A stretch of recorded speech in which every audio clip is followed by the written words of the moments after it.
श्री स्वामी समर्थ मंडळी, आपण केलेल्या कर्मांची फळं आपल्या मुलाबाळांना भोगावी लागतात का? एका वेळेची गोष्ट आहे. श्री गुरु नानक देव आणि भाई मर्दाना चालत चालत एका नगराजवळ पोचले. गुरु नानक देव यांनी त्यांचे प्रस्थान नगराच्या बाहेर स्थापित केले. त्या नगराचा राजा एक मुस्लिम बादशाह होता. तो बादशाह त्याच्या प्रजेवर खूप अत्याचार करायचा. प्रजेची कष्टाची कमाई तो हिसकून घ्यायचा आणि त्या कमाईने त्याची तिजोरी तो भरत होता. त्या राजाची प्रजा राजाच्या कृत्यामुळे खूपच दुःखी होती. राजा त्याच्या प्रजेवर वेगवेगळ्या प्रकारचे कर लावत असे. एके दिवशी त्या बादशाचा एकुलता एक मुलगा खूप जास्त आजारी होता आणि तो इतका जास्त आजारी होता की त्याला वाचवण्याचा कोणताही मार्ग दिसत नव्हता. त्या बादशाने आजूबाजूच्या सर्व वैद्यांना, साधू संतांना सर्वांना बोलवले. राजाकडून जेवढं काही शक्य असेल तेवढे त्याने केले, परंतु सर्वांनी राजाला एकच उत्तर दिलं की त्याचा मुलगा आता बरा होऊ शकत नाही. बादशाहजवळ एक पंजाबी सरदार काम करायचा. राजाने त्या सरदाराला त्याच्याजवळ बोलावले आणि त्याला सांगितलं की माहीत नाही माझ्या मुलाला कोणत्या प्रकारच्या आजाराने ग्रासले आहे. माझ्या मुलाचा माझ्याकडून जेवढ्या प्रकारे शक्य होईल तेवढ्या प्रकारे उपचार करण्याचा प्रयत्न केला आहे, परंतु एवढे सर्व करूनही काहीच फायदा होत नाही. सर्वजण हे सांगत आहेत की माझ्या मुलाच्या वाचवण्याचा कोणताही मार्ग दिसत नाही. आता तर परिस्थिती अशी झाली आहे की माझा मुलगा दिवसेंदिवस अधिकच कमजोर होत चालला आहे. माझ्या मुलासाठी मी मोठ्या मोठ्या वैद्यांकडे सुद्धा गेलो आहे, परंतु त्याचाही काहीच उपयोग होत नाही. तेव्हा तो सरदार बादशाहला म्हणाला, हे राजन, साधू संतांची इच्छा तर स्वतः देवसुद्धा पूर्ण करतो. माझ्या म्हणण्याचा अर्थ आहे की जर कोणी संत महात्मा तुमच्या मुलाला बरं करण्यासाठी देवासमोर प्रार्थना करत असेल तर तुमचा मुलगा नक्कीच बरा होईल. परंतु जो कोणी ही प्रार्थना करणार असेल तो कोणीतरी महात्मा असायला हवा, कारण हे असे संत महात्मा असतात ते देवाचे खूप जास्त प्रिय असतात. तेव्हा बादशाहने सरदाराला विचारलं, असा संत महात्मा कोण आहे? मला हे कसं समजेल की तो संत महात्मा आहे? सरदार म्हणाला, यामध्ये कोणतीच मोठी गोष्ट नाही. तुमच्या नगरामध्ये जेवढे साधू संत आहेत त्या सर्वांना पकडून तुम्ही तुमच्या दरबारात घेऊन या आणि त्यांना म्हणा की तुम्ही माझ्या मुलाला बरं करा. त्यामुळे त्यांच्यामधील जो संत महात्मा असेल तो स्वतःहून तुमच्या मुलाला नक्कीच बरं करेल. बादशाहने त्यांच्या शिपायांना सांगून नगरातील सर्व साधू संतांना पकडून त्यांच्या महालात आणण्यास सांगितलं. त्या सर्व संतांमध्ये श्री गुरु नानक देवसुद्धा होते. जेव्हा ही गोष्ट भाई मर्दाना यांना समजली तेव्हा ते धावत धावत तिकडे पोचले आणि श्री गुरु नानक देव यांना सर्व संतांच्या मध्ये बंदी असलेलं पाहून ते रडू लागले आणि बोलू लागले, हा सर्व संसार मूर्खांनी भरलेला आहे. या संसारातील मूर्खांना खऱ्या संत महात्म्याला सुद्धा ओळखता येत नाही.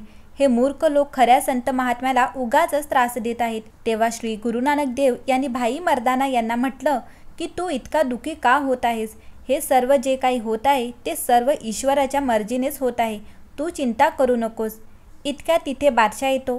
बादशाहने सर्व साधू संतांना हुकूम दिला की तुम्ही सर्व साधू संतांनी माझ्या मुलाला ठीक करण्यासाठी देवासमोर प्रार्थना करा. सर्व साधू संत बादशाहचं बोलणं ऐकून गुपचूप बसून राहिले.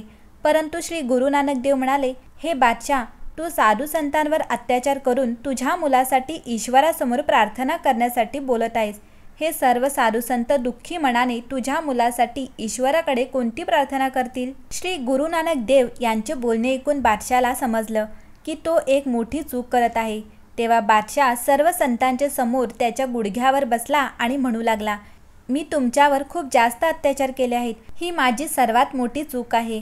कृपया माझ्या या चुकीला क्षमा करा आणि माझ्या मुलाच्या आरोग्यासाठी देवाकडे प्रार्थना करा की माझा मुलगा लवकरात लवकर बरा होऊ दे.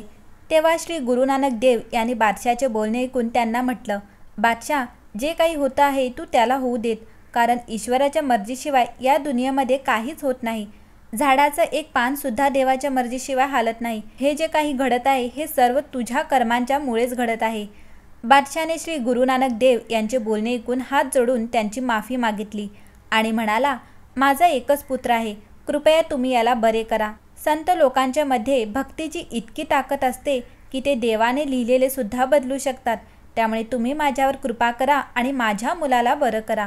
श्री गुरु नानक देव यांनी सर्व संतांकडे पाहिलं आणि विचार केला की हा बादशाह या सर्व साधू संतांना तेव्हा सोडेल जेव्हा ह्याचा पुत्र बरा होईल.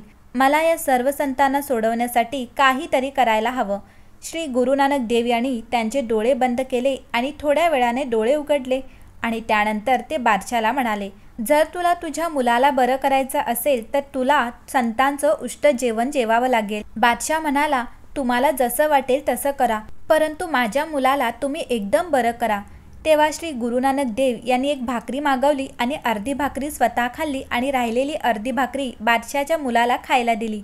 उष्ट अन्न खाऊन तो मुलगा एकदमच बरा झाला. बादशाह हा सर्व चमत्कार पाहून चकितच झाला. त्याने विचार केला, हा महात्मा तर खूपच चमत्कारी आहे. जेव्हा सरदाराने हा चमत्कार पाहिला तेव्हा तो तर घाबरून थरथरू लागला. सर्व साधू हा चमत्कार पाहून हैराण झाले होते. बादशाह हा सर्व प्रकार पाहून श्री गुरुनानक देव यांच्या चरणामध्ये पडला आणि त्याच्या कृत्याची माफी मागू लागला आणि म्हणू लागला, माझ्याकडून खूप मोठी चूक झाली आहे, मी तुमचा अपमान केला आहे. तेव्हा गुरुनानक देव बादशाला म्हणाले, तू माझा नाही तर या साधू संतांचा अपमान केला आहेस, तुझ्या प्रजेचा अपमान केला आहेस. तू तुझ्या शक्तीच्या जोरावर प्रजेच्या मेहनतीची कमाई खात आहेस. तुझ्या नगरातील प्रजा मेहनत करून त्यांच्या परिवाराचे पालनपोषण करत असते आणि तू त्यांची मेहनतीची कमाई लुटत आहेस.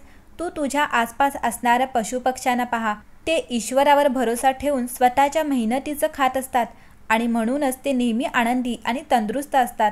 बेईमानीने कमावलेले धन हे हरामाचे धन आहे आणि याच हरामाच्या धनाने तुझ्या मुलाचे पालनपोषण करत आहेस. तुझ्या मुलासोबत जे काही घडलं आहे ते फक्त आणि फक्त तुझ्या वाईट कर्मांमुळे घडले आहे. तुझ्या वाईट कृत्यांची शिक्षा तुझ्या मुलाला भोगावी लागली आहे. बादशाने श्री गुरुनानक देव यांचे चरण पकडले आणि तो म्हणू लागला, हे सद्गुरू, आता मी स्वतःला कसं बदलू शकतो? कृपया तुम्ही मला याबद्दल काहीतरी सांगा. मी माझ्या वाईट कृत्यांचं प्रायश्चित करू इच्छित आहे.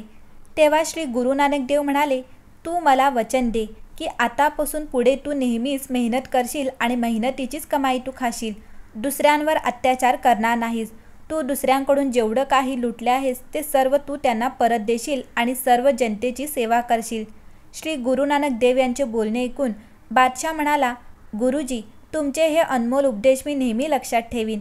आणि त्यानंतर राजाने प्रजेकडून चुकीच्या मार्गाने लुटलेला एक एक पैसा आदरासहित प्रजेला परत केला आणि तो राजा श्री गुरुनानक देव यांचा शिष्य बनला. मंडळी, श्री गुरुनानक देव यांच्या या उपदेशाला आपण सुद्धा आपल्या जीवनामध्ये जरूर आचरणात आणायला हवं आणि नेहमी मेहनत करून, कष्ट करून, इमानदारीने धनसंपत्ती कमवायला हवी. आयुष्यात नेहमी चांगले कर्म करत राहायला हवे, कारण वाईट कृत्याचा, वाईट कर्मांचा हिशोब आज न उद्या आपल्याला ह्याच जन्मात फेडायचा असतो. जर तो तुम्ही फेडू शकला नाहीत तर मग तुमच्या मुलाबाळांना फेडावा लागतो. त्यामुळे नेहमी मेहनत करून इमानदारीने श्रीमंत, समृद्ध बना. चुकीच्या मार्गाने कमवलेल्या धनाने स्वतःचं आणि येणाऱ्या पिढीचं नुकसान करू नका.